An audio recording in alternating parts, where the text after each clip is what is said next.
Hello. So I've got myself another saw project here. What this is a Husqvarna 261 that I'm going to convert into a 262 XP. That's a saw I've been wanting for quite a while. Excuse me. Basically all there is to do for the conversion is three major items. There's a piston change, same diameter, just different design. There's the different clutch, a 3-shoe versus a 2-shoe. We'll get into that here in a minute, but here's the 2-shoe style. And the 262 XP uses a 3-shoe. And the third change is the exhaust, the muffler. The muffler of the 261 is actually quite a bit blocked up. It's pretty restrictive. So I don't know if we can see too much in there, but there's not a lot of breathing room for the exhaust to get out. It is dual ported. There's a hole right in there as well, which is helpful, but it's still quite a bit more restricted than the stock 262 XP. So I'm going to replace that as well, and we'll make a 262 XP out of it. So what's the basis, the history behind this saw? This saw ran. It's an eBay purchase. It was a pretty good deal for what it was. I bought it knowing it would run, so I figured if I needed it to get some wood cut right away, I could use it as is. The pictures look pretty good. The seller is someone that I have used in the past and have had very good luck with, so I went ahead and bought it. The saw did come complete. What you see here is me in the process of the rebuild and cleaning, which is always the worst part of any kind of saw build, is all the cleaning that's required. So I've got it all torn down right now. Should have took some video before when the saw was running. I didn't have a chance to stick it in any wood, but I did get it fired up, got it tuned, checked everything. Everything ran good. In fact, it ran really good. The compression even was very good on this saw. I was very hesitant to do the rebuild to the upgrade, if you will, to the 262 XP. But it's a project, it's a hobby for me, it's not a living, so I said, what the hell. So the 261, which is what this is an EPA saw. So basically it's a 262, a later version of it that's more restricted. Hence the restricted muffler and the piston changes, which I'll show in a minute. And this saw is a 261 from the year 2000, if I'm reading that correctly. The 262 stopped production in, I believe, the late 90s. I don't know the exact time. Somewhere in there.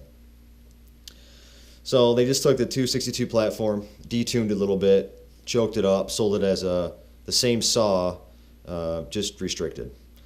So nice thing about that is if you find a 261 that's in good shape, you can buy the saw and do the simple upgrades, and you have a 262 XP, which in the chainsaw world is something that's, at least was, fairly well sought after. Saws are getting a little old now, a little older design, but people still like them. I, for one, like the 60cc class quite a bit. So it's one size saw that I like that does everything for the wood that I cut. So anyway, here's the tank. Tank's in really good shape. There's no major issues with it. This is after the cleanup. It was, of course, pretty dirty, like they all are. Got a fuel line coming. I'll replace that along with the grommet, and I'll redo the filter in there as well. Cleaned up inside the operator presence lever area as well as the trigger. So that's all set and ready to go. The covers are cleaned up, sort of. I'm not done with them. I just did a quick wipe of these guys. This is a setup I really like quite a bit. This is my first time with the 2 Series Husqvarna, and it's one that I like quite a bit. I like the way this is set up. So this cover would go over top of the carburetor, like yay. And you'd have an intake piece coming out here, which is this guy right here. So this would be sticking out just sticking out this hole here. And the filter and the lid setup I really like. They're integral. So this would go on just like this and just sit on there with these clips. The cool thing is you pull this cover off and you have your filter, and it really seals nice. This is all rubber gasket on the filter itself, and it seals really nice in the box. I really like that. Plus on here you have some spring-loaded pieces of steel that help to push the filter up on the sides here, which then jams it even more so into this cover. So I like this filter design quite a bit. I've got a new air filter coming for this guy too.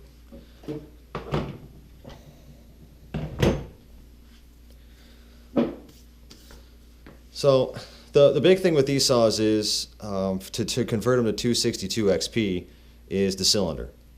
The cylinder is the exact same as the 262 XP. There's no difference whatsoever. So it's got pretty good porting right from the factory, good performance, and it's a really well designed cylinder. So here's the cylinder. This is where all your money's at when you buy these things. This is what you really need to have. If nothing else is in decent shape, you need the cylinder. So this is the #1 important part of this whole build. So here's the cylinder. Here's the intake side and the exhaust side. One other nice thing about these saws that I like quite a bit is the intake setup. This is a very simple intake setup. So between the cylinder and this piece here, which is your intake, it's not a rubber boot, it's a plastic or composite intake manifold.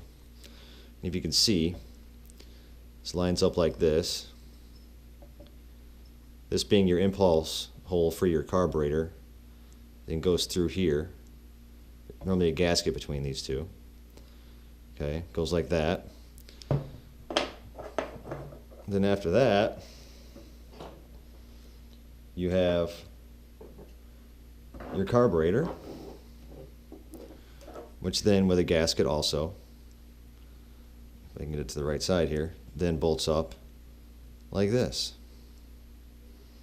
Very simple. Carburetor to gasket, to intake manifold, to gasket, to cylinder. Just that simple. Beyond that, you have your filter holder, which then gets bolted up here as well, which sticks through, and then your filter would go onto that from the top with a actual rubber seal. It just slips onto here, and this holds the filter, seals the filter up. Works real well. Very simple. Another thing I like a lot about this setup, the choke. Here's your choke lever. All it does is it pilots into a slot right here on the housing. So it slides right in here. And the idea behind this is that it just pivots like this. On, off, on, off. And that goes into the choke lever hole here on the carburetor. Obviously the carburetor is not clean yet. I'm waiting for my rebuild kit before I clean it. So I remember which way all the gaskets and the seals go. But that's all there is to it. It's a very simple setup. It's all held together by 2 long bolts. Very easy. So the idea here is, it's time for a rebuild. Now that I've got almost everything cleaned up. Still waiting on some parts, but I do have some of the parts I need. The example of the differences in the pistons. Now, I don't know if you can see this very well on camera, but if you can see, this is actually dished. It actually has a dish in the piston, dished down. So the center is recessed more than the outside here. The new piston, the 262 piston, I bought a Meteor for it.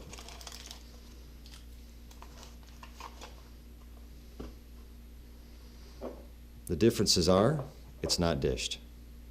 You don't need the light, you'll go blind here. So dished 261, not dished, 262. It's the only difference. Same diameter, same design. 262 XP, no dish. 261 EPA has dished piston. That's it. So this is going into the saw. I have my 3-shoe clutch, the 262 XP clutch coming. It's not here yet. And I also have the new muffler coming, new exhaust. I probably could have muffler modded the exhaust I have, but I went ahead and bought one. Bought a brand new muffler, 262 XP muffler that breathes a little bit better. That's just my choice. So, what I did when I tore the saw down to prepare for this project, even though the saw ran great and had good compression, actually really good compression, I always do a quick check over, just to double check everything. So, after I ran it to make sure it ran, and it ran great, I started tearing it down. First thing I did was look in the exhaust port. Pulled the muffler off, looked in the exhaust, telltale sign if you have any damage to the piston or any possible damage to the cylinder. And I was hoping and praying I would not. What I found was looking through the exhaust port, I found this on the piston. We've got some damage here, and we've got some, I don't know if it's really significant, but it's damage to the side of the piston here. That didn't make me very happy, especially considering it had such good compression and ran so good. So I wasn't quite sure what to expect. But as I tore it down, my fears were somewhat realized. So if you can see in there, I hope you can see okay.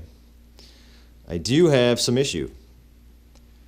On the lower part of the cylinder here, below the exhaust port, so right in, let's see if I can do this. Right in this area here, that's obviously aluminum. I think I can get that out. The remainder in the back of the combustion chamber, I'm just not sure if I can get that out. I can't tell if there's damage to the Nicosil